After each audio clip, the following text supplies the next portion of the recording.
estamos dando início, né, à aula inaugural do módulo História da África 2, do nosso curso de especialização. Como vocês sabem, é uma continuidade, os que já fizeram a extensão, e agora a gente está entrando nessa segunda parte da especialização. E aqui na mesa nós temos a professora Yolanda, né, uma das fundadoras do PENESB, é uma figura bastante importante. Sempre que a gente realiza algum evento ou alguma atividade, a professora Yolanda não pode faltar. E queremos aqui também, hoje, né, apresentar a professora Mônica Lima e Souza, que é a coordenadora do Laboratório de Estudos Africanos, LEAFRICA, do Instituto de História, da UFRJ, e também, desde sempre, participando conosco aqui no PENESB. E queremos também, né, registrar que nós estamos sendo filmados pela TV da UF, então é um momento também que vai ficar registrado, como daqui para frente pretendemos sempre ter essas gravações, porque a universidade precisa conhecer o nosso trabalho, precisa conhecer realmente o que o PENESB faz, o que vocês contribuem para que realmente as relações étnico-raciais sejam cada vez mais discutidas, implementadas, e que a gente possa trabalhar, não é, no sentido de uma educação transformadora. E a gente só transforma quando a gente age. Então, é nesse sentido que hoje nós estamos, né, iniciando aqui mais esta parte do nosso curso. E, antes de passar a palavra para a professora Mônica, gostaria de saber se a professora Yolanda quer dizer algumas palavras, né, que, como eu falei, a palavra da professora Yolanda tem voz, tem força. Ouçamos. O trabalho do PENESB é um trabalho coletivo, né? Eu apenas representei durante algum tempo e faço parte dessa representação de um trabalho que não se faz individualmente, né? E a gente contou desde sempre, né, com uma equipe, particularmente com a professora Mônica Lima, que está sempre conosco, todas as solicitações ela nos atende prontamente. Então, tenho em vista, né, que é um trabalho coletivo. Eu quero dar novamente as boas-vindas a vocês e, mais uma vez, agradecer à professora Mônica pela presença aqui, por atender a esse nosso pedido, que há tantos anos, né, ela vem atendendo, ok? Exato. Bom, professora. Olá, bom dia. Eu é que agradeço o convite, e dizer que é um prazer estar aqui é dizer de algo verdadeiro, né? Eu tenho orgulho desse trabalho que eu venho realizando aqui junto à equipe do PENESB, desde o início, né, desde a introdução da disciplina de História da África nos cursos de extensão e agora de especialização. E esse trabalho também me formou, porque nós, educadores, nós sabemos que quando a gente se prepara, né, e trabalha com um conteúdo, um conhecimento, compartilha, a gente desenvolve o nosso conhecimento, a gente se forma também. Então, eu venho me formando nesses anos de trabalho com o PENESB, né? Eu venho aprendendo mais, e isso não é uma frase de efeito, eu venho transformando as coisas que eu penso nesse diálogo. E é pautada nessa ideia de que o conhecimento se estabelece no diálogo, que eu trouxe uma fala que vai ser relativamente curta, porque eu tenho todo o interesse em ouvir vocês, em pensar junto com vocês questões sobre essa história da África, que vocês vão se aproximar mais com os conteúdos desse próximo curso. Então, essa aula inaugural ela pretende ser realmente um abrir de portas para esses novos caminhos em direção ao continente africano.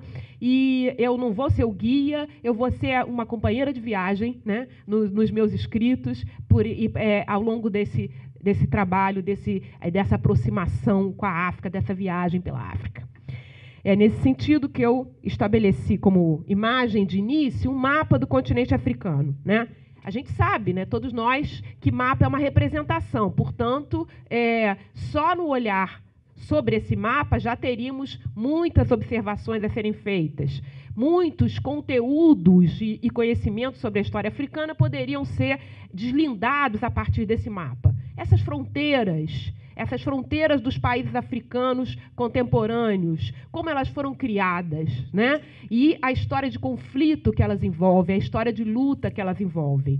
Dentro dessas fronteiras, quantas realidades que hoje enfrentam situações graves e que, ao mesmo tempo, se reconhecem próximas dentro das grandes unidades possíveis no continente africano também. Porque, sim, o continente africano é diversidade, mas ele também tem, as suas sociedades têm aspectos em comum. Como bem ressaltou o professor Kabengele Munanga, uma referência obrigatória nos estudos de história da África e história dos negros no Brasil, o continente africano também tem espaços em que as sociedades, em inter-relações, construíram aspectos comuns em sua história, portanto, construíram identidades. Então, não só a partir da diversidade, mas também dessas identidades construídas, nós devemos olhar as representações sobre o continente africano e suas fronteiras. Então, temos aí um mapa contemporâneo do continente africano,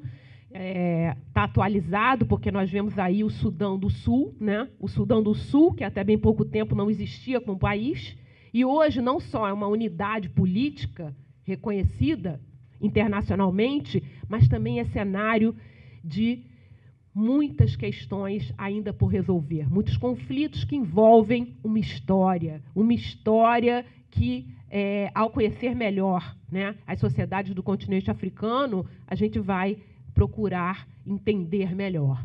Nós vemos também ali no alto, logo abaixo do Marrocos, a República Saharauí. Então, vemos que esse mapa ele tem um posicionamento. Ele tem um posicionamento que é um posicionamento político.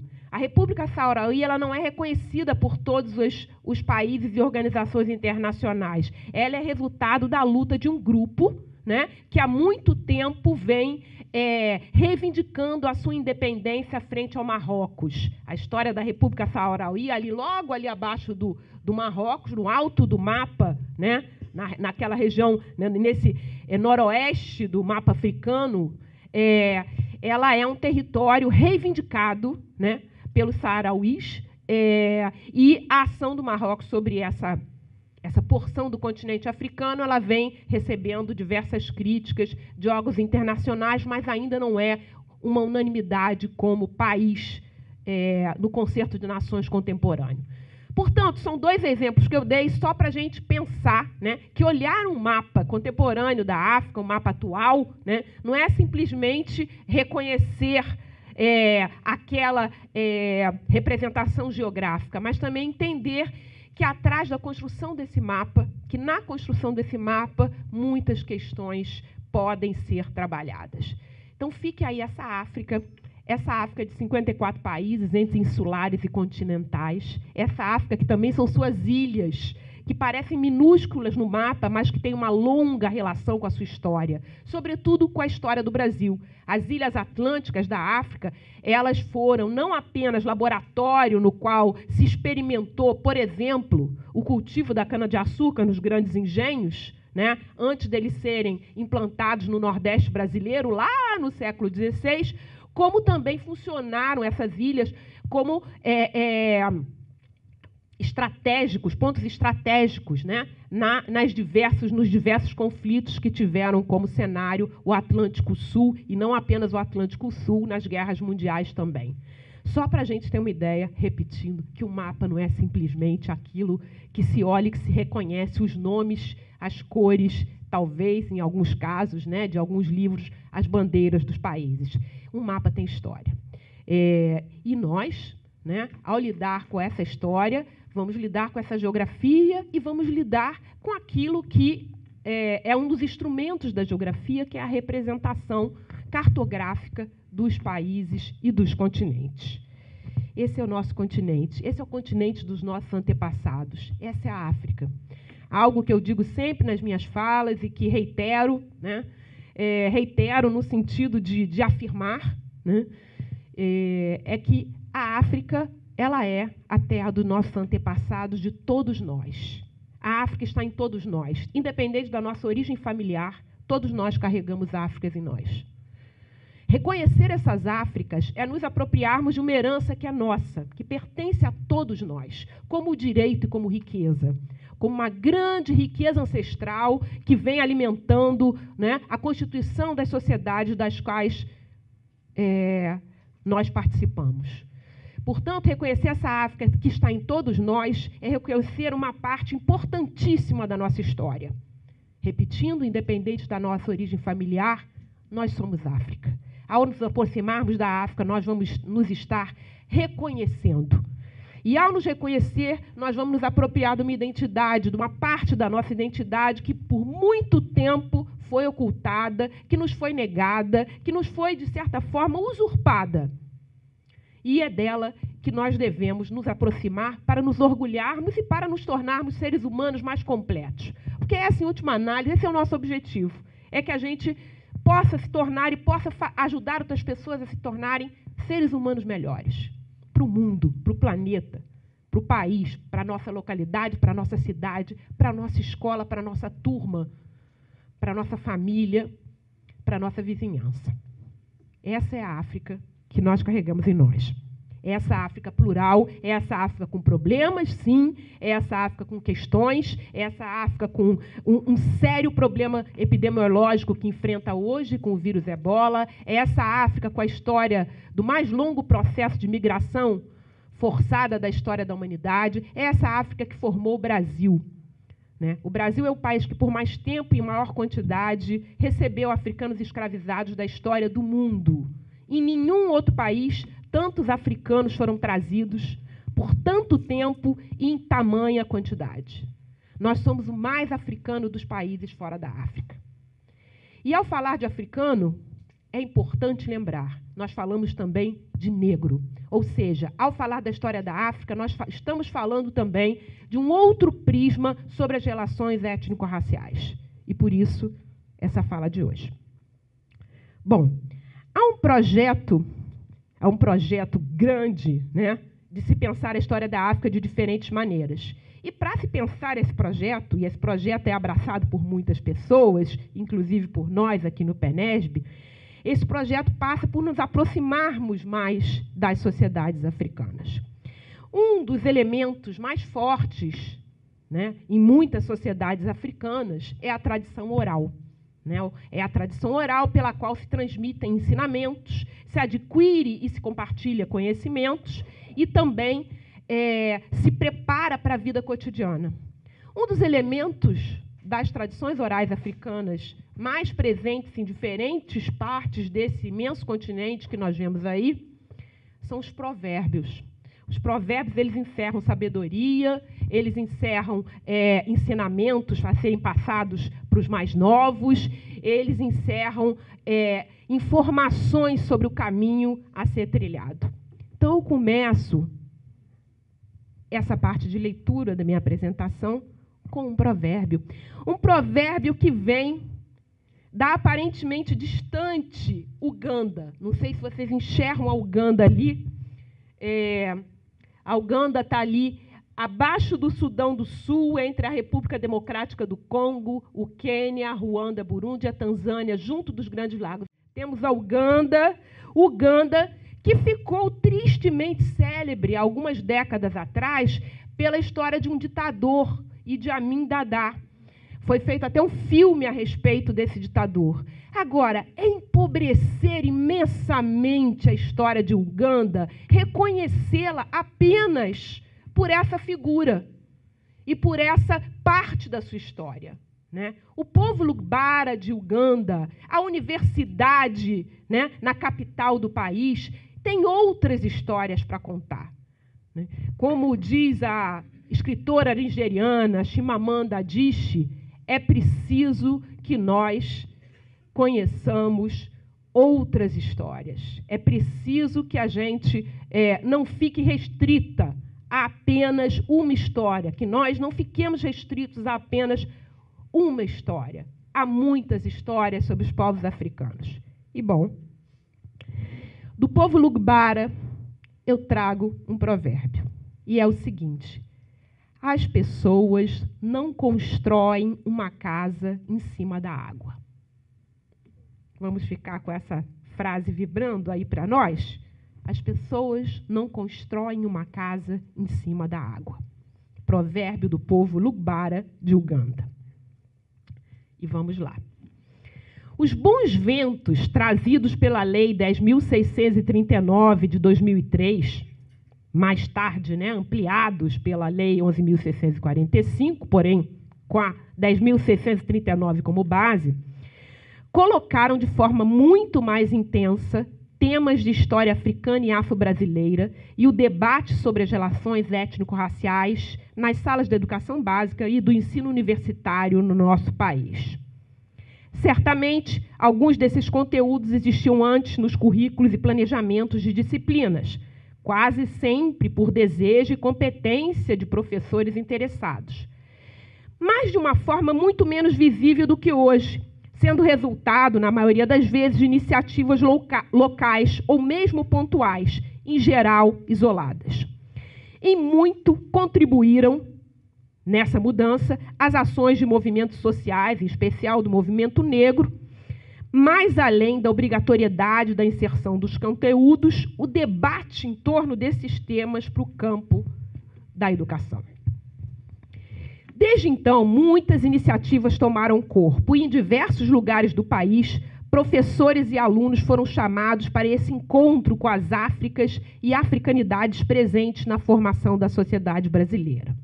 Surgiram projetos educativos, vocês estavam vendo no início, antes de começar essa aula inaugural, um exemplo de projeto educativo, que foi a Cor da Cultura, né, com o programa Heróis de Todo Mundo, cursos de formação, né, que já existiam, inclusive, antes da lei, no caso, os cursos do PENESB são pioneiros, né, e, vamos dizer assim, trazer essas questões e esses conteúdos antes da 10.639.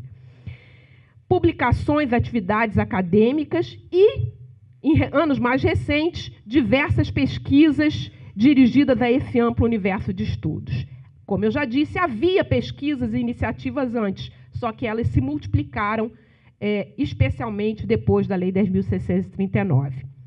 Em muitas universidades públicas e mesmo no ensino privado, foram abertos espaços acadêmicos por meio de concursos para professores voltados para esse campo. E na educação básica, secretarias de educação, escolas e docentes promoveram ações pedagógicas motivadas tanto pelo imperativo legal como pelo interesse e entusiasmo despertado frente aos assuntos em questão. Ainda assim, falta muito para que se possa dizer que a história da África, da cultura brasileira e dos negros no Brasil seja, de fato, letra viva nas salas de aula e na formação de educadores. Hoje, mais de 10 anos depois da medida legal, trata-se de não apenas avaliar o quanto e como se caminhou nesse tempo, mas de se pensar em como fortalecer e aprofundar a discussão, levando e trazendo as questões das salas de aula, dialogando com os professores e propondo desafios teóricos e práticos para o trabalho docente. Já se tornou perceptível que não basta introduzir as temáticas africanas e afro-brasileiras sem repensar o sentido e as escolhas curriculares como um todo.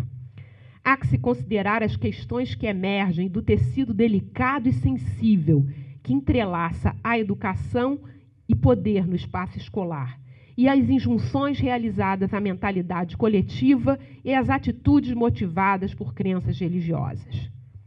Tudo isso faz saber que esse é o tempo de esquentar o debate. Caberia perguntar, talvez mais incisivamente, sobre como incorporar esses temas nas aulas, articulando-se o trabalho pedagógico à luta política contra o racismo. Ou seja, mais além de contemplar uma concepção de história ampla e abrangente e de se aprofundar conhecimentos, o que sem dúvida é enriquecedor do ponto de vista da formação, uma questão que se coloca é saber como esses ganhos podem contribuir para repensar e reverter estereótipos e atitudes de intolerância. Não se trata de um uso ou abuso, né, do ensino da história da África, imprimindo a esse trabalho uma pretensa educação moral, mas sim de perceber que, ao se estudar a história e a cultura africana e negra num país como o Brasil, o que se pretende é, além de conhecer, reconhecer. E reconhecer-se nesse processo. Para que serve a história da África? Né? Já pensando numa introdução específica ao nosso curso. A resposta a essa questão nos coloca, primeiramente, frente à importância de se constituir um outro olhar sobre a história da humanidade e a história do Brasil. Esse novo olhar sobre a trajetória das sociedades humanas deve buscar uma perspectiva menos eurocêntrica e a inclusão de novos espaços e sujeitos no mapa da história que nós conhecemos. Reconhecer a presença africana amplia a nossa concepção de mundo e permite perceber aspectos das relações entre povos e regiões do planeta ao longo do tempo, por nós ainda pouco conhecidos e compreendidos.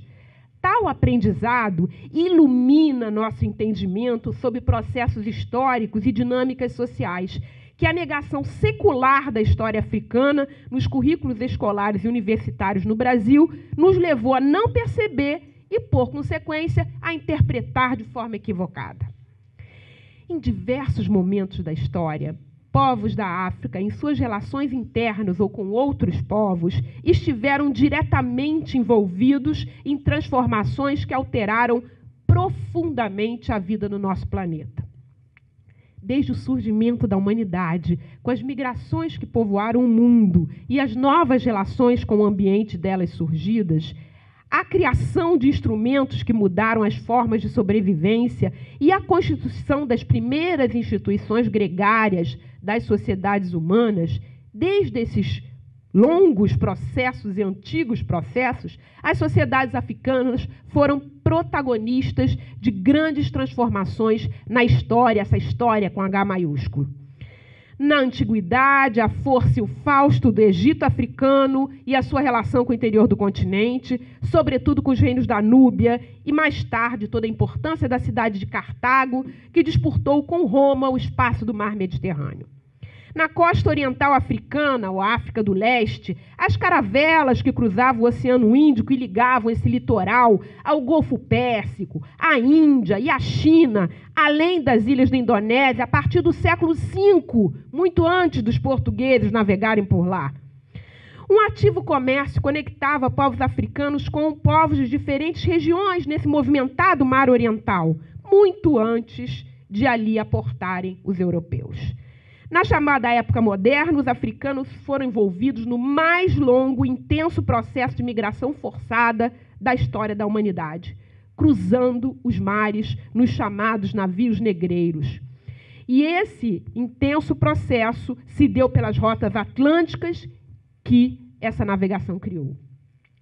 E se as Américas, esse nosso continente, né, imenso continente, América do Norte, Central, Caribe e do Sul, se constituíram a partir das relações estabelecidas entre europeus, povos indígenas e africanos escravizados, da mesma forma, o mundo atlântico, como espaço de intercâmbio de mercadorias, tecnologias e ideias, teve na sua formação a participação fundamental dos nativos da África. Aí a imagem 2, por favor. Então, a gente tem aí um mapa, né, desse comércio escravista, né, um mapa com as setas mostrando de que regiões o maior número de africanos escravizados foi trazido e que regiões receberam também o maior número. Como a gente pode ver, o Brasil foi destino de uma boa parte dessas populações cativas. Mas todas as Américas estiveram nesse longo processo, fizeram parte desse processo. Portanto, africanos e africanas construíram essas Américas, né? Transformaram esse continente.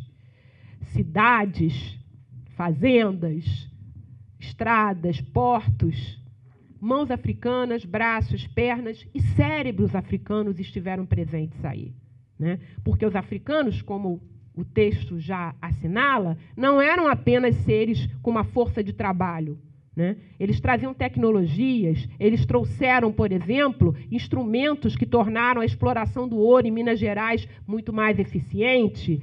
Esses africanos, eles foram aqueles que introduziram as técnicas de agricultura tropical no Brasil e no Caribe. Os portugueses e espanhóis desconheciam a maior parte dessas técnicas porque seus países se encontravam em outras zonas climáticas. Portanto, foram africanos que ensinaram, junto com povos indígenas, aqueles que já desenvolviam técnicas de agricultura, a como plantar e a como colher em terras tropicais. Portanto, tecnologias, ideias, conhecimentos cruzaram esses mares no espírito, nas mentes, nos conhecimentos que esses africanos, que nada mais podiam trazer, né, além dos seus corpos e das suas mentes, trouxeram para o nosso continente. Nas alianças e resistências dentro da história desses africanos e africanas, né, eles atuaram de uma forma ativa e muito além do sofrimento nos porões dos navios que foram chamados de tumbeiros. Nas Américas, e no Brasil em particular, na criação de quilombos e rebeliões escravas que iam do Caribe ao sul dos Estados Unidos até a Bahia, passando pelo Rio de Janeiro e o sul do Brasil, africanos contribuíram para o fim do tráfico escravista e para o fim da escravidão. As muitas vozes abolicionistas que ficaram conhecidas na história do mundo atlântico e das Américas, elas não foram vozes das quais não participaram os africanos. Relatos de africanos escravizados que conseguiram, inclusive, publicar suas memórias, foram importantíssimos libelos na grande luta abolicionista do século XIX. Pouco se fala dessa participação africana na luta abolicionista como um todo, e, no entanto, ela foi fundamental. Na primeira metade do século XX, ainda no espaço do mundo ocidental, a África se tornou espaço de importantes conflitos de abrangência internacional e de um novo tipo de dominação colonial. Nesse processo, seus habitantes participaram por meio de iniciativas e ações, resistindo, questionando e criando, a partir das relações de poder e seus desdobramentos internos, um novo mapa político para o continente. As relações coloniais que se estabeleceram na África a partir de fins do século XIX, início do século XX, a chamada colonização da África, por alguns trabalhada como neocolonialismo, né? Essas dominações elas tiveram uma intensa participação nas iniciativas e resistências de africanos e também, muitas vezes, em atitudes de aliança. Nas guerras mundiais, é também pouco estudado, e, no entanto, os africanos estiveram muito presentes. As tropas, chamadas tropas francesas na Primeira Guerra Mundial, eram majoritariamente formadas por contingentes trazidos do Senegal e do norte do continente. Não sem razão, os franceses, ao final da Primeira Guerra, fazem cartazes de agradecimento aos africanos por os ajudarem na luta no conflito. As batalhas mais sangrentas, os frontes de guerra mais duros, ali estavam os soldados africanos. Essa parte das histórias africanas, ela pouco está nas histórias que nós conhecemos, né? Na segunda metade do século XX, a partir de transformações internas, mas conectados a uma estrutura externa, os africanos conduziram as lutas pela independência que trouxeram novos atores ao cenário internacional no conjunto de países, alterando de forma significativa as relações internacionais. Muitas vezes se explica as independências africanas porque a Europa estava fraca depois do fim da Segunda Guerra Mundial. Nada mais equivocado. As independências africanas, sim, tiveram uma relação com esse enfraquecimento. Porém, elas somente se explicam se considerarmos a longa história de luta africana pela independência. Os diversos movimentos internos, as ações contínuas, os boicotes, as negociações, a pressão. No entanto, essa história também está ausente da maioria dos nossos currículos. Se, desde uma perspectiva geral, o conhecimento sobre a história da África é determinante para se compreender as relações entre povos do mundo ao longo do tempo, no caso do Brasil, essa importância se potencializa nossa formação está diretamente ligada à história do continente africano. Repetindo, somos o país que por mais tempo e maior quantidade recebeu africanos escravizados na história do mundo. Os cativos trazidos da África, que nada podiam carregar além de sua memória e conhecimentos, trouxeram para nosso país aportes que vão desde os conhecimentos, reitero para afirmar, de agricultura tropical a técnicas de mineração. As heranças africanas estão presentes em diferentes aspectos da vida social e cultural brasileiras até hoje e conformam aspectos fundamentais da identidade nacional. Nos modos de celebrar, na religiosidade, na musicalidade, no gosto e estética brasileiros, expressos no modo de vestir e nas escolhas artísticas, ficam evidentes as matrizes culturais que nasceram do outro lado do Atlântico, no caso do nosso país, na África. Ao longo da nossa história, diversas vezes os fatores ligados a processos e episódios somente podem ser compreendidos se olharmos os dois lados do mar-oceano que nos une, que nos aproxima. Essa história africana, que é uma história que muitas vezes, na maioria das vezes, ou esteve distante ou foi colocada de forma equivocada, né, nas programações curriculares, os livros que temos acesso, ela vem sendo transformada. Já podemos perceber publicações, textos que trazem outros conhecimentos. Ainda assim, há um longo caminho a percorrer, porque não se trata apenas de inserir aspectos que não constavam. Se trata de repensar os que constam. Ou seja, não trata-se apenas de pensar onde se pode encaixar a história africana nos conteúdos previstos de história geral, mas sim de repensar o peso que uma história eurocêntrica traz nos nossos currículos. E quando eu falo de uma história, que é o meu campo de trabalho, pensemos também em outros campos. Igualmente, as culturas africanas e suas marcas vão ser figuras ainda ausentes e, quando presentes, num espaço secundário. Então, hoje em dia, né, a luta se complexificou. Ficou mais complexa, mas também mais interessante. Assim, não se trata apenas de lutar pela inserção dos conteúdos, mas de rever essa concepção. E é assim que a gente vai conseguir trazer essas Áfricas para mais perto de nós. E essas Áfricas diferenciadas. Ou seja, ao trabalhar uma África contemporânea, não se trata apenas de perceber toda uma série de problemas, de guerras, de epidemias e de conflitos de longa duração, ou mesmo na exploração mineral do seu subsolo. Claro que esses aspectos são importantes, mas trazer dessas Áfricas outras imagens. O continente africano ele tem uma longa história de dinâmica comercial, né? Nas cidades africanas, muito antes dos europeus por lá chegarem, mercados locais, mercados urbanos em pequenas cidades, em conjuntos de aldeias, movimentavam a vida, o dia a dia de africanos e africanas. Nesse sentido, quando a gente percebe que algumas africanas, mulheres, trazidas para o Brasil no longa história do tráfico atlântico, elas vão nas cidades brasileiras estar ativamente presentes no pequeno comércio de rua, comércio de comida, comércio de produtos agrícolas.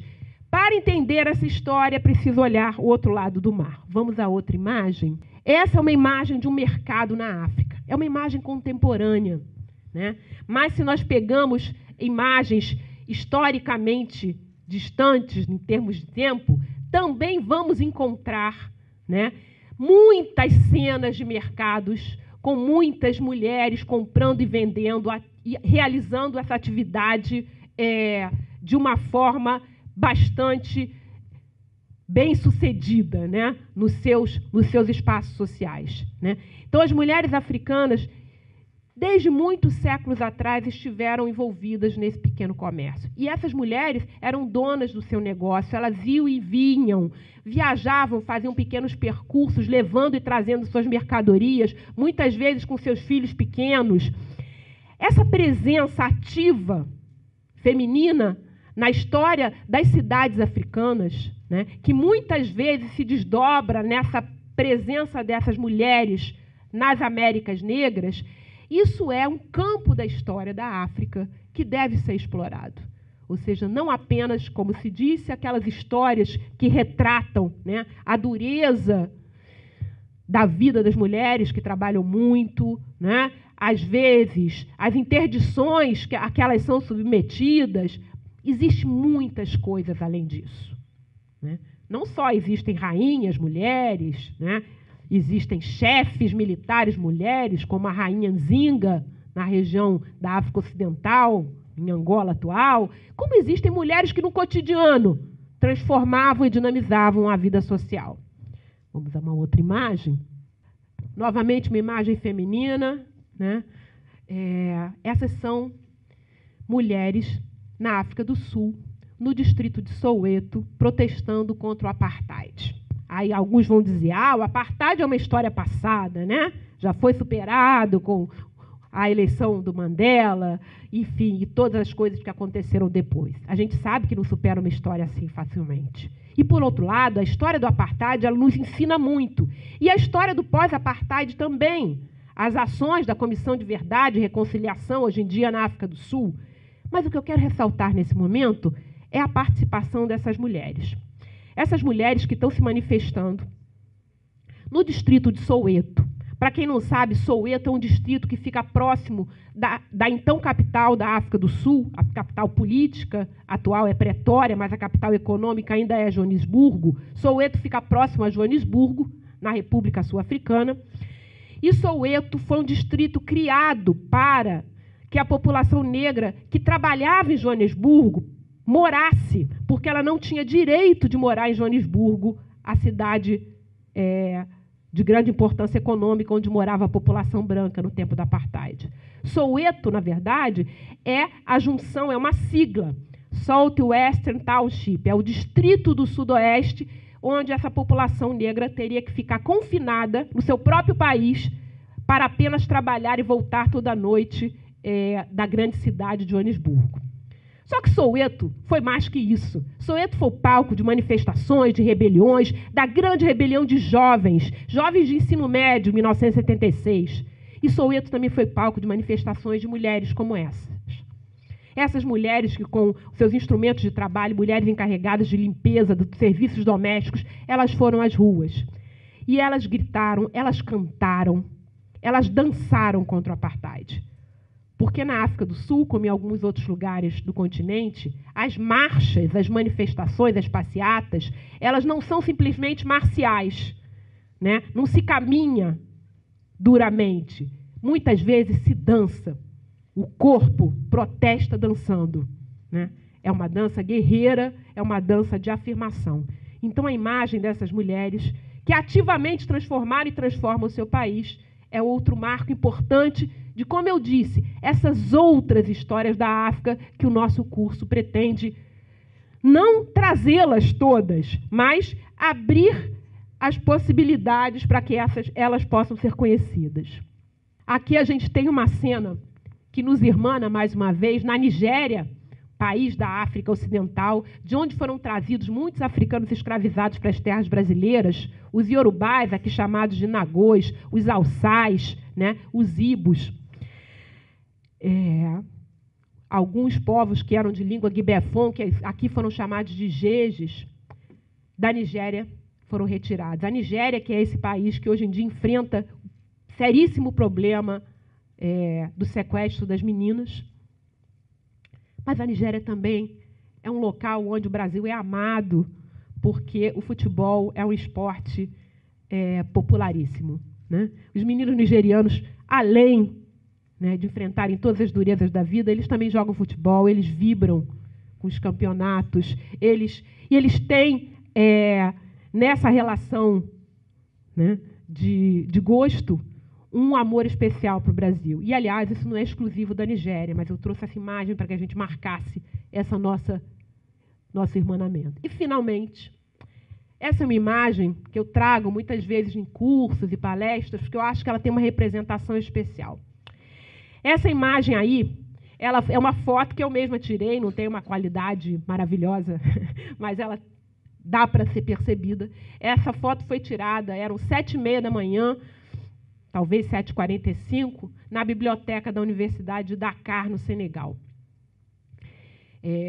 Eu estava com um grupo de pesquisadores lá, e nós entramos na biblioteca, estávamos visitando, conhecendo a Universidade de Dakar, que é importantíssima na história da vida intelectual africana, né? É outro lado que a gente não conhece. Quais são os temas, as questões que as universidades africanas vêm pensando, trazendo hoje, quais suas produções? Bom, entramos na Universidade de Dakar, havia 2 brasileiras, alguns indianos, outros africanos de outras partes. E primeiro me surpreendeu aquele silêncio, né, que é sempre bom, aquele silêncio da biblioteca, escutando-se apenas o virar das páginas dos livros, né? E nós fomos caminhando pela parte mais elevada da biblioteca e observamos que não havia um assento livre na biblioteca de Dakar. Estavam todos ocupados às 7h45 da manhã, cheios de estudantes, todos em silêncio, a biblioteca lotada e eles lendo, estudando. Essa imagem, que é uma imagem muito incomum nós vermos quando pensamos em África, é uma imagem que me marcou muito, né? Ou seja, esses jovens africanos dentro da Universidade de Dakar, com toda essa história, inclusive na luta pela independência, ávidos por conhecimento, firmes, né, no seu estudo, concentrados e respeitosos àquilo que se fazia. Então, essa é uma das imagens que eu quero que fique guardada na retina e na memória de vocês sobre a África, né? É claro que há outras imagens, como disse a Chimamanda Adichie, outras histórias, mas há essa imagem também. Na África se produz, se reconhece e se adquire conhecimento. E, ao se aproximar da história da África, cada um vai ter a chance de também fazer parte desse enorme universo de possibilidades, né? Então, os temas e questões que vocês irão ver no nosso curso, né, eles têm esse sentido maior. Olhar as sociedades africanas de uma outra forma, a partir desse olhar, olharmos também o nosso pertencimento à África e, com isso, nos posicionarmos claramente contra o racismo em todas as suas manifestações, né? E por uma educação mais humana, mais inclusiva e mais solidária. É só isso tudo que a gente quer. E, bom, me coloco à disposição de perguntas, quantos mais melhor, e de observações que vocês queiram fazer. Obrigada. Bom, como acabamos, né, de ouvir as palavras da professora Mônica, que tanto nos esclareceram sobre determinados aspectos da África, das diversas histórias, e como ela bem acentuou, ela agora gostaria de nos ouvir também, porque o diálogo, o debate aberto, né, ele sempre proporciona momentos de maior integração e também desse reconhecer, desse conhecer, desse trocar. Eu poderia, só de início, antes de passar, fazer uma pergunta, uma curiosidade. A presença das mulheres negras vindas para o Brasil, na época da escravidão, é mais ou menos equiparada ao contingente masculino? Há alguma pesquisa que aponte para isso? E uma outra coisa também, né, quando se fala, né, do imigrante, né, no caso do negro que veio trazido como escravo, ele teria vindo sem nada no aspecto assim material, né? É o que um crítico fala que seria o que eles chamam do migrante nu, a despeito do colonizador português ou outros que vieram, né, trazendo vários outros elementos. E aí, apesar dele ser considerado esse imigrante nu, porque veio sem trazer nada, deixou tudo lá, a história mostra justamente que ele trouxe essa outra parte, que é muito mais importante, que é o que ele trouxe de sua cultura, de seu conhecimento, quer dizer, dentro dele. Então, até o próprio termo aí, né, migrante nu, para ele não seria aplicado nesse sentido. Foi só uma observação.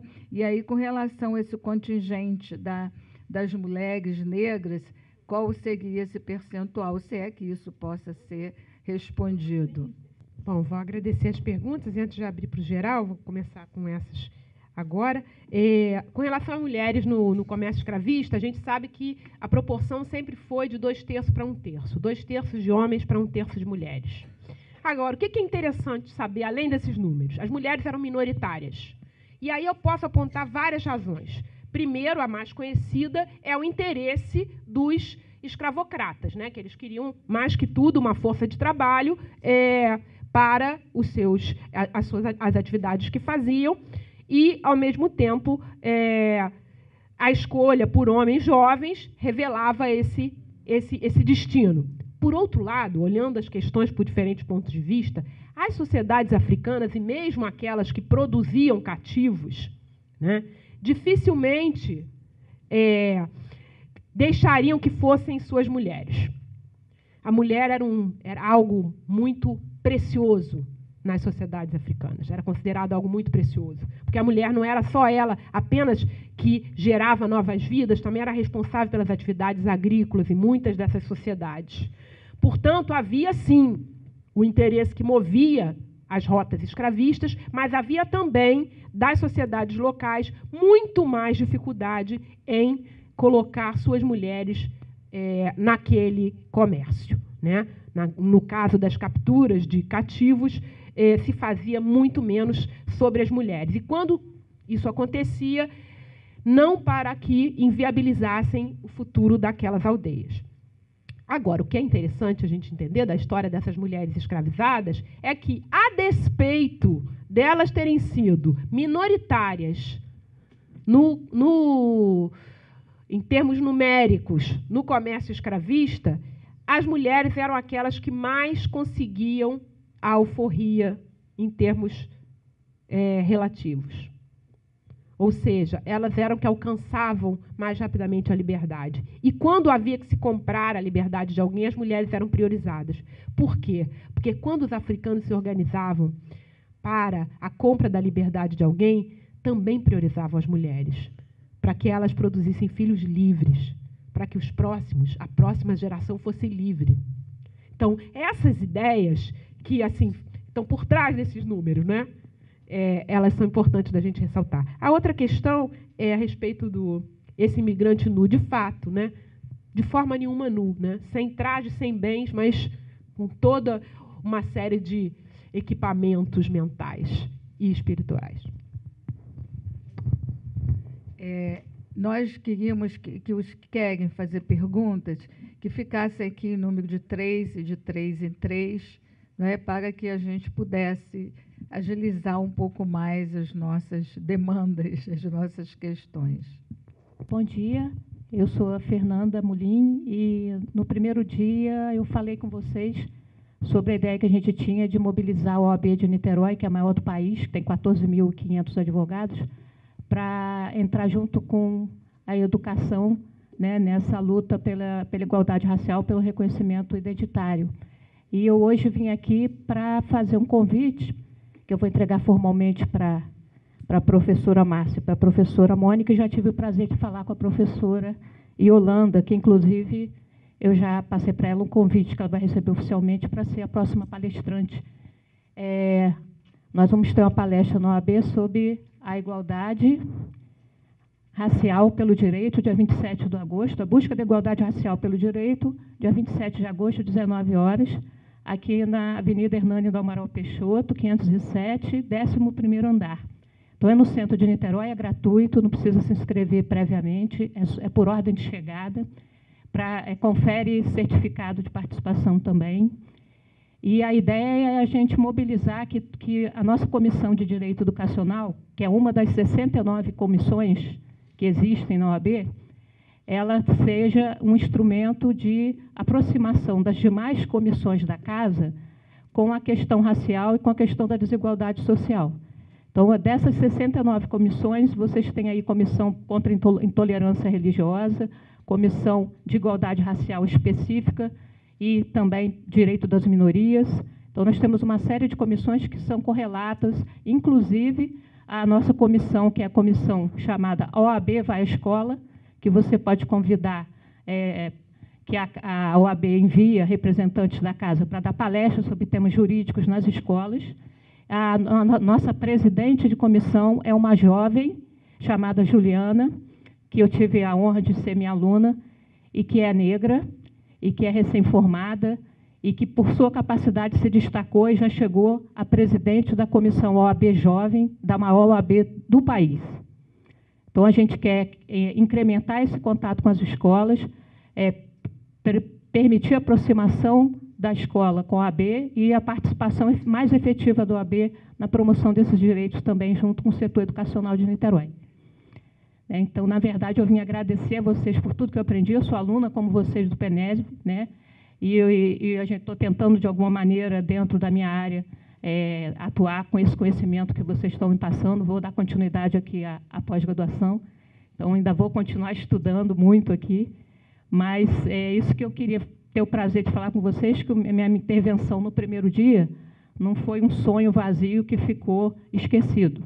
Já está concretizado, isso aqui é só o primeiro passo, né? A próxima palestra já vai ser bullying. Bullying, nós vamos trabalhar o bullying pela intolerância religiosa e pelo racismo, pela discriminação. Então, todas as temáticas daqui em diante vão ter, todas elas, algum ou palestrante que seja, né, um palestrante relacionado à questão racial e da desigualdade, ou uma temática específica, como foi a primeira, que vai ser com o Carlos Alberto Lima de Almeida, porque ele foi o nosso presidente anterior, mas ele também tem uma tese sobre a Lei 10.639, porque ele é doutor em Política Social aqui pela UF, e também mestre em Educação. Então, nós vamos procurar desenvolver esse trabalho junto para ver se a gente consegue com que a maior OAB do país se torne também um exemplo para as demais OABs, né, de outros estados, para que a gente consiga trazer essa questão também como uma luta pelo direito dentro da advocacia. Então, obrigada, tá? Eu só vim fazer esse comunicado, fazer o convite e dizer que estou feliz de poder estar aqui hoje, nesse final desse ciclo, dando para vocês já a notícia de que a gente conseguiu realmente avançar e que aquilo não ficou, aquele convite, aquela ideia do primeiro encontro, não ficou perdido, né? Então, a gente conseguiu, graças, inclusive, nas reuniões, aí eu poder fazer referência aos professores daqui com seu currículo e mostrar que a gente tem em Niterói uma tradição pioneira, né, que é pelo PENESB, de tratar essas questões dentro da educação, e que nós, como OAB da cidade, que é pioneira dentro da educação, também temos que ser fortes e pioneiros também no tratamento que nós vamos dar à questão. Ok. Agora nós temos o outro que quer fazer a pergunta, e a outra pessoa que quiser, para fazer, a gente só pede que vocês sejam assim, né, bastante objetivos, para que a professora também tenha tempo de fazer essa troca com vocês. Bom dia, me chamo Nelson, sou professor de História. Assim, a princípio eu queria registrar minha satisfação, porque esse momento de formação, a professora Yolanda deu uma primeira edição em Itaguaí, na época eu não pude fazer, e hoje eu estou concluindo o curso. E a pergunta, eu gostaria de dirigir a pergunta à professora Mônica, sobre essa questão de negritude e etnicidade, quer dizer, o tempo todo essa discussão da questão racial, da identidade negra, ela esbarra com que África nós nos identificamos, né? E aí eu gostaria de ouvi-la nesse sentido da questão da negritude e etnicidade, e que quando a gente fala em identidade negra, que África nós estamos abordando. Bom dia a todos, meu nome é Fábio, eu sou professor de História também. Bom dia, professora Mônica. Professora, eu tive, na década de 80, em Angola, né, no período mais ou menos da assinatura do Tratado de Paz. E esse processo de descolonização da África, a gente tem observado que muitas dessas nações se transformaram em ditaduras, né? E, curiosamente, algumas nações, o colonizador entrega o poder para a elite local e se transforma em ditaduras. Só que, no caso de Angola, como outras nações, que foi essa descolonização, né, essa independência, ela foi tomada à base da força, também se tornou praticamente uma ditadura. Como é que a senhora vê esse processo? E se essa mudança é uma questão de amadurecimento ou não? Bom, vamos lá. Bom, em primeiro lugar, parabenizo a OAB de Niterói pela iniciativa. Acho que é mais um campo de luta e é um campo fundamental. Bom, Nelson, olha, esse tema que você coloca, essas questões que você coloca, dariam, quer dizer, já deram e darão ainda muitos estudos, né? Teses, pesquisas, porque esses temas podem ser vistos a partir de diferentes ângulos. Na verdade, eu sugiro sempre a nós pensarmos numa África plural, né? Uma África que seja uma África em toda a sua diversidade. Mas, ao mesmo tempo, dentro dessa África plural, essa África que contempla os povos do norte do continente, os povos da África Oriental, né? Enfim, com seus diferentes matizes e cores, é claro que, ao pensarmos na história africana, minha ideia, enfim, a ideia que eu abraço é que a gente pense nessa África plural. Porém, se trabalharmos com a história de povos e sociedades africanas que tiveram uma relação mais estreita, mais próxima com as Américas, em especial com o Brasil, nós temos que pensar nessa África ao sul do Saara, né? Que cada vez mais a gente aprende a dizer não subsaariana, mas ao sul do Saara, para romper com a ideia do sub, né? Como algo menor. Essa África ao sul do Saara, essa África que é uma África predominantemente negra. Aí entra a questão da negritude, né? E a negritude, que é é um conjunto de ideias, é uma vertente de pensamento que encontra uma expressão forte na luta pela independência dos países africanos no século XIX, que é um movimento intelectual, artístico, literário, né? Ela traduz um conjunto de práticas culturais e de produção de conhecimento que tem como um dos eixos o combate ao racismo. Porque o que havia, né? Havia uma ideia implantada com muita força a partir de final do século XIX e início do século XX, de que os povos negros eram inferiores. De que essa população, sobretudo a população africana ao sul do Saara, era menos dotada de capacidades intelectuais e artísticas, né? E que era simplesmente um conglomerado de emoções desenfreadas e de força de trabalho. O movimento da negritude, no século XX, ele vai servir para colocar a arte, a literatura, a poesia e as culturas africanas em destaque, focalizando, sim, o aspecto negro dessas culturas, porque havia uma questão do racismo muito forte no pensamento dominante. Daí que essa identidade africana, quando se resgata, né, essa identidade africana como parte da nossa história, ela sim vai esbarrar na luta contra o racismo. E trazer a discussão sobre a negritude nos ajuda a compreender que essa não é uma história neutra. Essa é uma história que tem que se posicionar com relação à discriminação racial.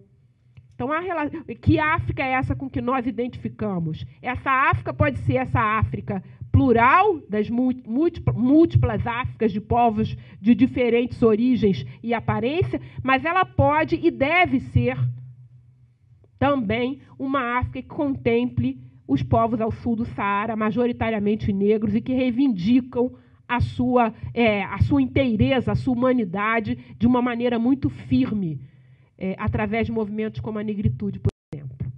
Então, é nesse sentido. Não sei se te respondi, mas tentei chegar perto. Fábio, a descolonização da África e as ditaduras. E isso é um assunto interessantíssimo, também, né, daria longos debates, mas eu vou me focar em 2 pontos. Em primeiro lugar, Esses regimes autoritários no continente africano, que, vamos dizer assim, aparecem, né, de uma forma muito forte depois das independências, seja nos países onde essa independência foi menos conflituosa, seja nos países, como é o caso de Angola, que viveu uma longa guerra, eles podem ser atribuídos a diferentes fatores. Primeiro, vou nomear alguns, né? Não vou conseguir nomear todos, mas vou nomear alguns. Primeiro fator, o modelo de Estado que se elegeu como modelo de Estado para os países africanos pós-independentes foi o modelo de Estado europeu ocidental. Esse modelo de Estado, com todas as suas instituições e práticas políticas e, obviamente, sociais, culturais. Esse modelo de Estado, construído muitas vezes, né, sobre a ideia de, vamos dizer assim, sobre um espaço que eram fronteiras artificiais, que não respeitavam as divisões históricas desses povos, né? Ele não se encaixou nas tradições políticas, nos antigos hábitos e costumes das sociedades africanas. Então, ele é um modelo que veio de cima para baixo, para responder a uma necessidade de se afirmar no cenário internacional como nação independente. Portanto, essa implantação forçada desse modelo de Estado, ela não vai se encaixar na maioria das sociedades africanas. Então, você tem, por exemplo, vou dar um exemplo para ficar bem claro o que eu estou querendo dizer com essa grande discussão teórica de modelo de Estado. Vamos ver, por exemplo, sociedades que tinham uma longa tradição de se fazer a escolha de seus governantes com base numa longa discussão dos conselhos de anciãos. Para aquelas sociedades, essa era a forma mais justa de você escolher um governante local e, por sua vez, regional e, por sua vez, mais amplo, né, na região. A discussão dos conselhos de anciãos, longas, para se chegar ao melhor nome para contemplar para ocupar aquele cargo. Isso é impossível de se imaginar no modelo de Estado que foi implantado. O modelo de Estado que foi implantado são as eleições com participação política, você escolhe, você vota, aí tem os partidos. Nada disso fazia parte da história daquelas regiões. O que se tentou fazer? Um arremedo, muitas vezes, em que essas coisas se combinassem. Eu estou dizendo que o modelo de Estado ocidental necessariamente é ruim? Não. Claro que eu vejo que tem aspectos positivos. Por exemplo, em algumas sociedades, essa força dos mais velhos, às vezes, dificultava para os mais jovens avançarem com as suas questões. Não poucas vezes, assim, nem tudo é flor, né? Nem tudo também é perfeito. Não estamos falando de sociedades ideais. Então, havia sociedade em que essa questão dos mais velhos também impossibilitava os jovens. A guerra também vai colocar jovens numa posição de mando. Por quê? Os melhores soldados, os chefes de tropa na guerra, seja na guerra de libertação, seja na guerra de afirmação do poder do Estado, eles vão ser os novos senhores, não mais os anciãos. Mas também o ancião, ele fazia parte de uma teia, de uma rede, né, de relações que vai ser desprezada e colocada à margem com o novo modelo de Estado. Então, você tem aí uma série de conflitos advindos dessa não combinação de uma tradição política muito antiga e a realidade que é implantada desse novo Estado que tem que seguir o modelo do Estado europeu ocidental. Essa é uma das razões que acabam os regimes autoritários prevalecendo. Alguns chefes militares desses que lutaram, seja na guerra de libertação, seja na afirmação desse novo Estado, vão se impor como os novos governantes e a autoridade construída a partir da mão forte vai ser a maneira, a única encontrada como possível, de se impor naquelas fronteiras e de unificar povos com tradições tão distintas. A segunda coisa é que é, de fato, muito difícil você manter sobre uma mesma identidade nacional povos que têm uma longa tradição de diferença, que têm suas instituições próprias, seus governantes. Como é que você cria essa nação? É o mecanismo inverso. Não é a nação criando o Estado, é o Estado querendo criar a nação. Isso é muito difícil. Isso é muito difícil de imaginar como se torna possível, e daí as saídas autoritárias. Com isso, eu não estou de forma nenhuma, eu espero que fique bem estabelecido, defendendo a saída autoritária, mas estamos tentando entender de que forma essa saída autoritária dialoga com a história da África, com a história dos povos africanos. E uma terceira razão, que não é desprezível, é a razão que vai se colocar relacionada com as forças externas, os grandes interesses sobre o continente africano. Alguém já disse, antes de mim, que em certos países a razão da riqueza e da tristeza, perdão, a razão da pobreza e da tristeza, né, tristeza advinda dos conflitos, é a imensa riqueza do subsolo. Angola é um país riquíssimo, tem petróleo, tem diamante, tem urânio, e assim é o subsolo em vários países africanos, justamente aqueles mais conturbados, mais conflituosos, são aqueles em que a flor da terra, abaixo da terra, encontram-se riquezas que causam, obviamente, interesses e ações de grupos externos, aliados com grupos internos, não estamos aqui para idealizar, que levam a saídas autoritárias e a regimes extremamente cruéis com a população. Então, assim, enumerei aqui 3 grandes razões, mas a história africana nos mostra uma série de outras, né? O que não se pode iludir, nem se deve concluir, como muitas vezes, de uma forma equivocada, se prega, é que existe uma tradição autoritária dentro da própria prática política de sociedades africanas. A gente sabe que, se for olhar a história, não é isso que a história nos conta, né? Não estou falando de democracias representativas ao modelo que a gente conhece, mas em formas participativas que sim existiam muito antes dos europeus por lá chegarem com suas contribuições. É isso. Também não sei se te respondi ou se te trouxe algumas questões. Bom, nem sempre responder é possível, mas a gente encaminha questões. Obrigada pela sua pergunta, viu? E eu queria fazer uma pergunta para a Mônica e depois também fazer um breve levantamento, uma breve palavra. Mônica, você falou aí da participação da invasão da Primeira Guerra Mundial. Mas na Segunda Guerra Mundial, a presença europeia foi muito mais forte, né? E von Rommel tem aí, deve sua fama, todas aquelas batalhas que ocorreram no continente africano.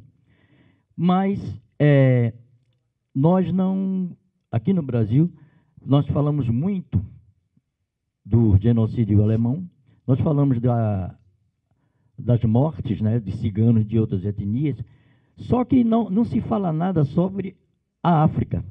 Sobre o que aconteceu quando as tropas alemãs chegaram na África, ninguém fala do número de mortes que deve ter existido, claro, que aconteceram durante a Segunda Guerra Mundial.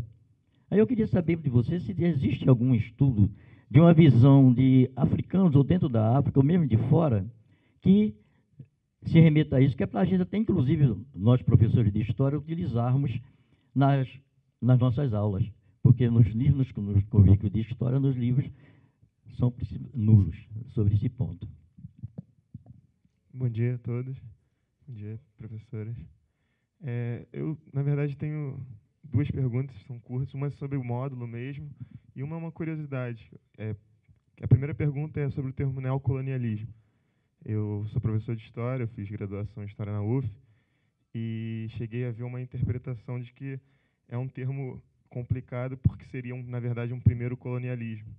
E como no ensino de História a gente tem uma lacuna muito grande entre a época da expansão marítima e depois, meio que do nada, aparece o imperialismo, queria que a senhora falasse um pouco sobre essa ideia de neocolonialismo. E a segunda pergunta é uma curiosidade, porque eu particularmente sou muito agradecido ao PENESV, porque para mim foi uma retomada ao meio acadêmico. E aí, essa pergunta é um pouco fora do módulo, mas acho que seria importante.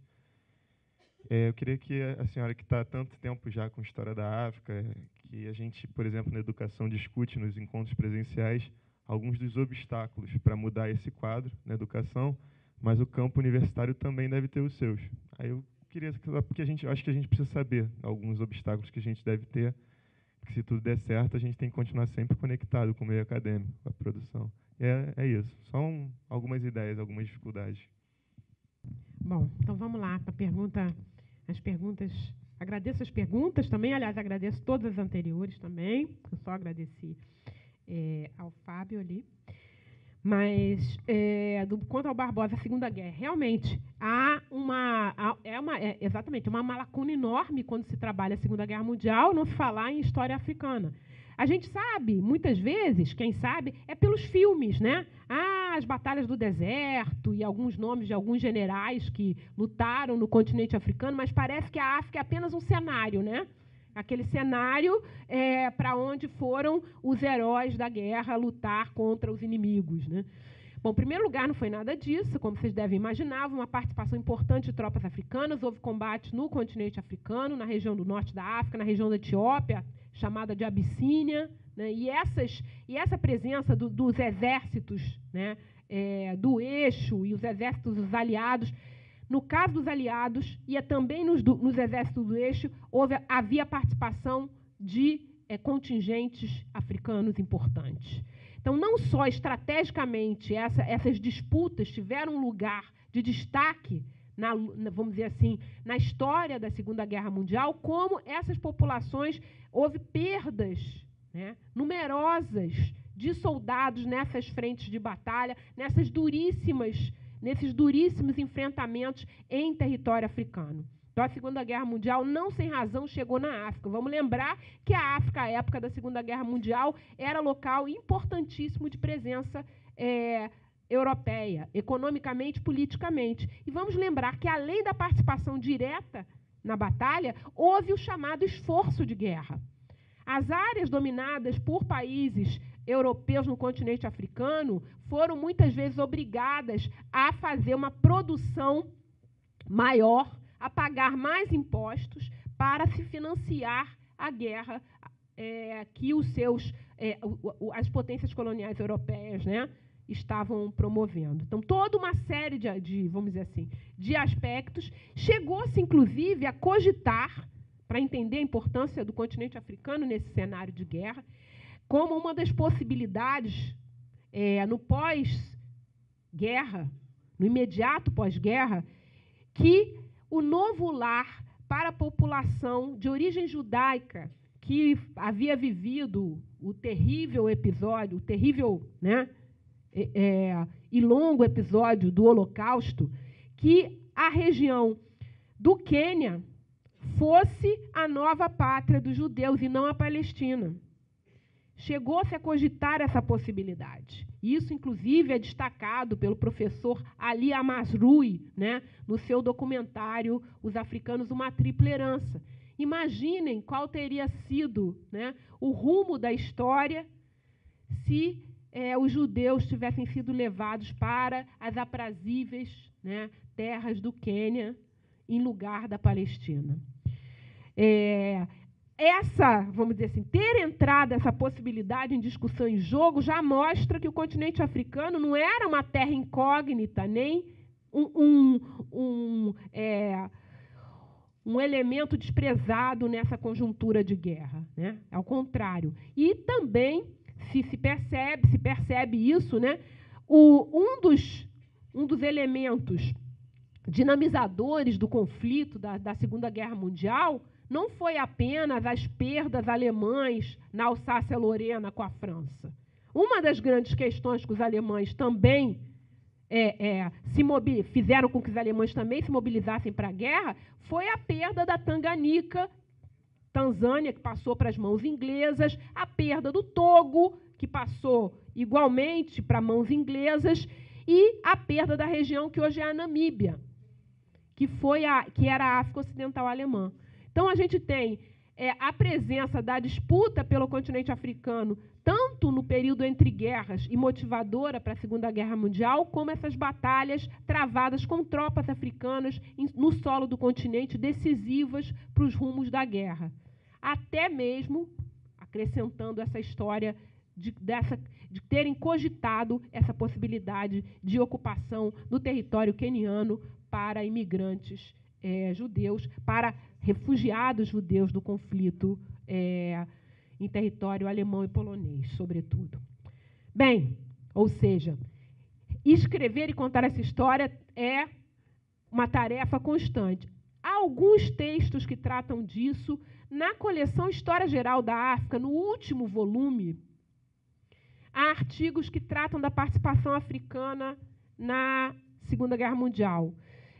Imagino que alguns de vocês já saibam, os que não sabem ficarão sabendo que o Ministério da Educação, né, patrocinou a tradução e a publicação com uma revisão brasileira da coleção dos 8 volumes da coleção História Geral da África. Eles são acessíveis no site do MEC, também no site da Unesco, né, do volume 1 ao volume 8. Não chegam à história ultracontemporânea, mas já chegam a meados do século XX, o último volume. E esse material são textos escritos por especialistas, a maioria deles africanos, né? Se observou uma regra para cada volume da coleção História Geral da África, que 2/3 dos autores teriam que ser africanos. Então, você tem 1/3 de autores de outros países e 2/3 africanos. É uma história linda, essa coleção também com todas as suas limitações, porque também tem, né? Ela é algo para ser melhor apropriado, conhecido a respeito disso. Além dos volumes da História Geral da África, um professor aqui da UF, que é o Marcelo Bittencourt, da História, também tem textos escritos sobre a participação africana na Segunda Guerra Mundial. Não vou lembrar exatamente aonde aqui agora, mas procurando pelo Marcelo Bittencourt, que é professor do Departamento de História aqui da Universidade, a gente vai encontrar essas referências. Com relação ao neocolonialismo, de fato, essa é uma discussão conceitual importante. Eu não sei se você notou, quando eu fiz a minha fala, eu falei do chamado neocolonialismo para as pessoas localizarem no tempo. Justamente, a ideia é que o termo neocolonialismo ele surge, né, para fazer uma comparação com o colonialismo, sobretudo o colonialismo europeu nas Américas, né, entre os séculos XVI e XIX. Né? Então, o neocolonialismo seria essa nova ação de dominação, né, europeia sobre a Ásia e a África, inclusive. Né? Então, é dessa comparação, né, que nasce o termo neocolonialismo. No entanto, autores e toda uma produção historiográfica recente sobre a história das Américas vem questionando o termo colonialismo para as Américas na época moderna, ou na chamada época moderna, né? Entre os séculos XVI e XIX. Nesse sentido, se não reconhecendo o termo colonialismo para o século entre os séculos XVI e XIX, o termo neocolonialismo cai por terra, porque, de fato, seria uma ação colonial com características muito particulares, essa que se faz a partir do século XIX e XX. Né? Então, não teria que marcar essa diferença, seria realmente o colonialismo europeu na sua mais pura versão. Alguns chamam, enfim, nomeiam o período anterior, o período da época moderna, como o período do antigo regime nos trópicos, trabalham com outras formas de inserção dessas áreas das Américas nas suas relações com a Europa, não utilizando o termo colonialismo e muito menos contrapondo-se ao colonialismo do século XIX e XX. Porém, para não dizer que não existe também debate sobre o termo colonialismo sobre África e Ásia no século final do XIX e início do XX, existem autores africanos que questionam essa profundidade da dominação colonial. Né? E afirmam que, para determinadas regiões da África, a presença europeia ela se deu apenas sobre algumas cidades importantes e seu entorno e que não se estendeu ao longo do território. Ou seja, aquele mapa que a gente vê da partilha da África dos países europeus, cada um ficando com um pedacinho, que não era tão verdadeiro assim.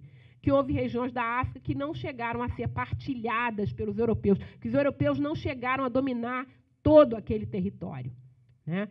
E se a gente comparar em termos cronológicos, a presença europeia nas esferas de dominação política e econômica que se constrói a partir do final do século XIX, ela vai até meados do século XX, porque em 1960 os países africanos estão se tornando independentes. Então, para alguns autores, são apenas, e vamos botar esse apenas aí, entre aspas, né, 50 anos de domínio europeu, o que, historicamente, seria pouco, né? Porém, contrapõe-se a essa visão, para complicar mais, ficar mais bonito, né, a ideia de que, apesar de serem apenas 50 anos, vamos dizer, as raízes dessa dominação se estenderam no pós-colonial, que se revelam, inclusive, na construção desses países independentes da África no século XX. Então, eu não me lembro se você disse seu nome, mas... Paulo. Paulo, não sei se eu te respondi, mas, pelo menos, eu, enfim, localizei essa discussão para todos aqui. Espero que... Claro que nada disso está aí sem razão, né? Na verdade, o termo neocolonialismo ele nasce numa interpretação específica dessa realidade do final do século XIX e início do XX sobre a África.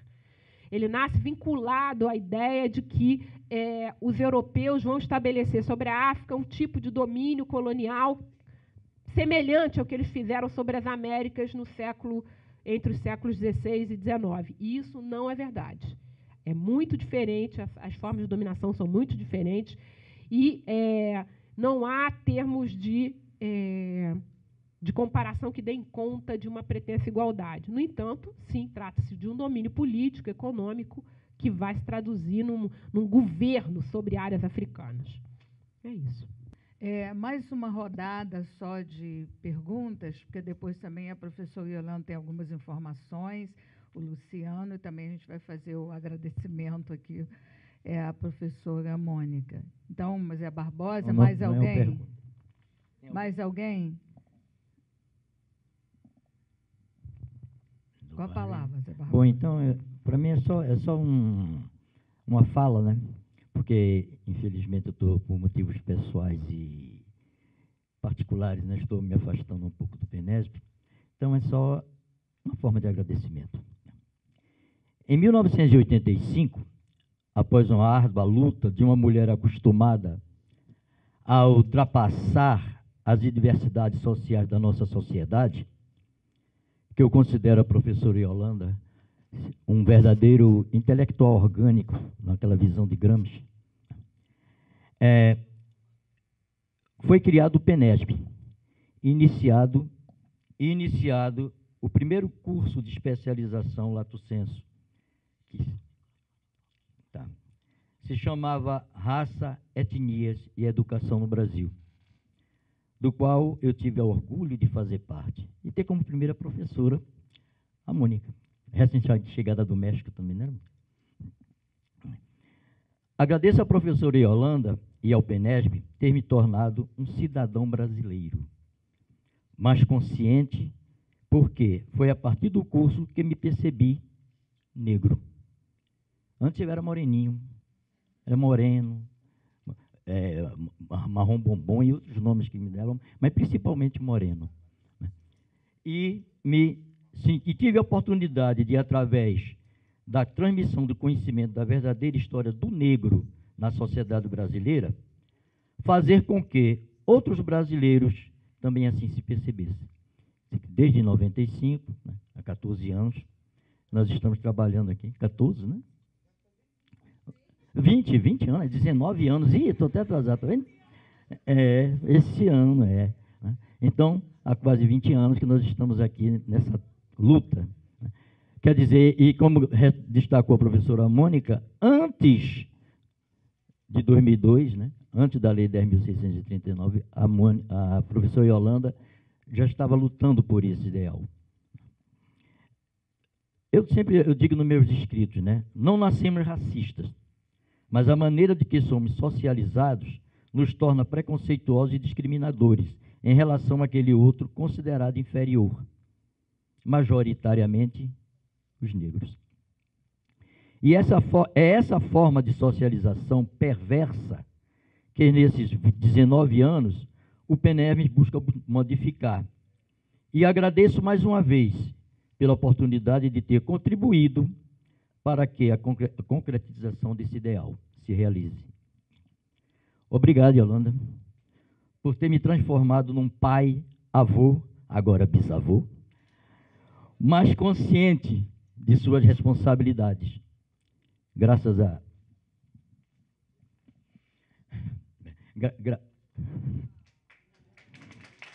Graças a Yolanda, eu posso dizer que eu sou um cidadão, um negro brasileiro. Muito obrigado. Eu queria dizer, né, que vocês vejam como que o racismo é perverso. Em 1995, pela participação intensiva que, inclusive, o José Barbosa teve, eu achava que ele já entrou no curso negro. E é surpreendente para mim hoje, depois de tantos anos de convivência, né, saber que foi aqui nesse espaço que o José Barbosa se tornou negro, né? Então, essa é uma questão assim muito perversa, né, do racismo, que faz com que o sujeito somente numa pós-graduação, depois de um longo percurso, né, na escola, na sociedade, exercendo várias funções, é que vai realmente se tornar negro. E eu queria estender, né, a todos os componentes do PNESB que começaram conosco, a Márcia em literatura, né, a Mônica Lima, que chega na segunda turma, mas que a primeira turma, como a do Zé Barbosa, a primeira turma nós não tínhamos História da África, e verificamos que era um hiato muito forte, e então o Departamento de História nos indicou a professora Mônica Lima, a partir da segunda turma, e o Zé Barbosa, então, resolveu voltar e vir fazer a disciplina História da África, né? Então, eu quero estender esse agradecimento, porque esse esforço é um esforço coletivo, né? A Mônica Lima, durante todo o tempo presente conosco, com todas as tarefas na universidade, a professora Márcia, como diretora, vice-diretora e diretora, durante todo o tempo, todas as solicitações que nós fizemos, ela nos atendeu e atendeu muito bem, e nós tínhamos o hábito de encaminhar para a professora Márcia aqueles alunos que estavam com dificuldade de elaborar monografia. Então, todo mundo diz, esse é com a professora Márcia. E a professora Márcia, no gabinete, lá na sua mesa, com todas as tarefas de diretora, eu chegava com os alunos e a Márcia com 1000 coisas na mesa para sugerir, e ela deu conta de todos, inclusive aqueles mais difíceis, que tinham mais dificuldade de trabalhar, conjugando essa tarefa com a tarefa de diretora. E muitos outros professores, a Marta, a professora Hebe, professor Cabem, né, muitos outros que participaram conosco, eu então estendo esse agradecimento do Zé Barbosa, porque a gente sempre teve vontade de criar, aqui na Faculdade de Educação, né, para mim foi um estranhamento, quando eu cheguei como professora, verificar que havia uma discussão forte sobre crianças de classes populares, um ambiente predominantemente marxista, e a questão negra, que já era uma discussão colocada, ela estava completamente ausente. Isso me causava muito desconforto aqui no ambiente da Faculdade de Educação. E justamente quando a gente pensou em criar um espaço de discussão sobre o negro em educação, nós buscamos aliados.